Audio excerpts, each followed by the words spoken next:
हरे कृष्णा, जय श्री हरि विष्णु।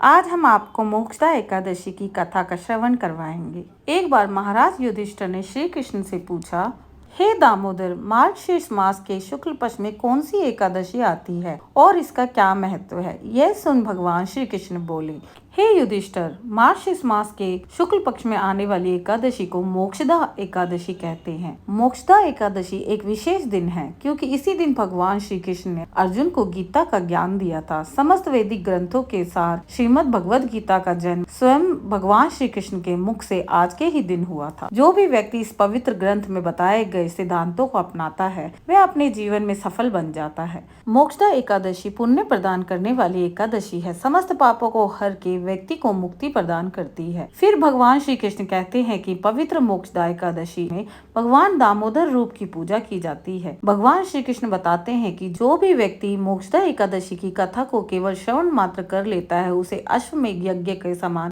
विशेष फल प्राप्त होता है। पूर्वज और माता पिता, पितृ, रिश्तेदार सबको स्वर्गवास मिल जाता है। मोक्षदा एकादशी की कथा कुछ इस प्रकार से है। आइए सुनाते हैं आपको मोक्षदा एकादशी की कथा। गोकुल नाम के नगर में विखानस नामक राजा राज्य करता था। उसके राज्य में चारों वेदों के ज्ञाता ब्राह्मण रहते। वे राजा अपनी प्रजा का पुत्रवत पालन करता था। एक बार रात्रि में राजा ने एक स्वप्न देखा कि उसके पिता नरक में हैं। उसे बड़ा आश्चर्य हुआ।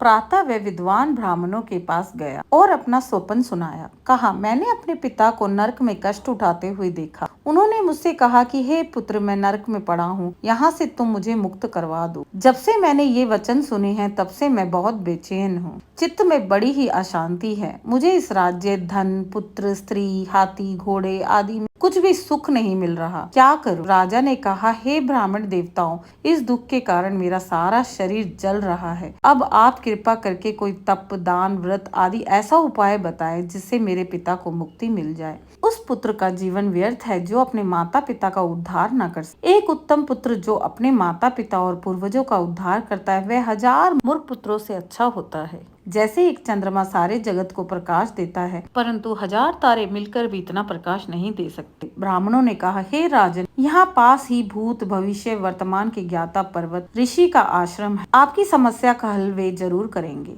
ऐसा सुनते ही राजा मुनि के आश्रम पर गया। उस आश्रम में अनेक शांत चित्त योगी और मुनि तपस्या कर रहे थे। उसी जगह पर्वत मुनि बैठे थे। राजा ने मुनि को साष्टांग दंडवत प्रणाम किया। मुनि ने उनकी कुशलता के बारे में पूछा। राजा ने कहा कि महाराज, आपकी कृपा से मेरे राज्य में सब कुशल है, लेकिन अकस्मात मेरे चित्त में अशांति होने लगी है। ऐसा सुनते ही मुनि ने अपनी आंखें बंद की। फिर बोले, हे राजन, मैंने योग के बल से तुम्हारे पिता के कुकर्मों को जान लिया है। उन्होंने पूर्व जन्म में कामातुर होकर एक पत्नी को रति दी, किंतु सौत के कहने पर दूसरी पत्नी को ऋतुदान मांगने पर भी नहीं दिया। उसी पाप कर्म के कारण तुम्हारे पिता को नरक में जाना पड़ेगा। तब राजा ने कहा, इसका कोई उपाय बताइए। मुनि बोले, हे राजन, आप मार्गशीर्ष एकादशी का उपवास करें और उस उपवास के पुण्य को अपने पिता को संकल्प कर दें। इसके प्रभाव से आपके पिता को अवश्य नरक से मुक्ति होगी। मुनि के ये वचन सुनकर राजा महल में आया और मुनि के कहने के अनुसार कुटुंब सहित मोक्षदा एकादशी का व्रत किया। उसके उपवास का पुण्य उसने पिता को अर्पण कर दिया। इसके प्रभाव से उसके पिता को मुक्ति मिल गई और स्वर्ग में जाते हुए वे पुत्र से कहने लगे, हे पुत्र, तेरा कल्याण हो। यह कहकर स्वर्ग चले गए। मार्गशीर्ष मास की शुक्ल पक्ष की मोक्षदा एकादशी को जो व्रत करते हैं उनके सभी पाप नष्ट हो जाते हैं। इस व्रत को बढ़कर मोक्ष देने वाला और कोई व्रत नहीं है।